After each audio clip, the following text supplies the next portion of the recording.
இலவசங்களை நம்பி ஏமாந்து அழகானவரை முதலமைச்சராக்கி விட வேண்டும், நன்கு நடனமாடக்கூடிய ஒருவரை முதலமைச்சராக்கி விட வேண்டும் என்று ஆசைப்பட்டதன் விளைவுதான் இன்று பள்ளிகளில் கல்லூரிகளில் படிக்கிற மாணவர்கள் கையிலே போதைப் பொருட்கள் தாராளமா கிடைக்குது.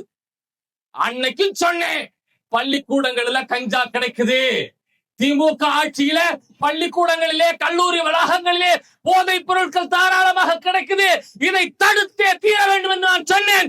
இப்பொழுதும் மாற்றம் மாற்றம் என்று சொல்லி வாக்கு செலுத்தி ஆட்சிக்கு வந்த தாவேக ஆட்சியும் பள்ளி கல்லூரிகளிலே சாதாரணமான முறையிலே இந்த கஞ்சா போதைப் பொருட்கள் கிடைக்கிறது என்றால் இது மானங்கெட்ட அரசா இல்லையா? போதைப் பொருள் எதிர்ப்பு பேரணி நடத்தி 3 கிலோமீட்டர் எங்கள் முதலமைச்சர் ஓடினார் என்றார்கள். ஓடி எந்த போதைப் பொருள் பழக்கத்தை தடுத்திருக்கிறார்? மதிப்புமிக்க என் தமிழ்நாட்டு மக்கள் பதில் சொல்லுங்கள்.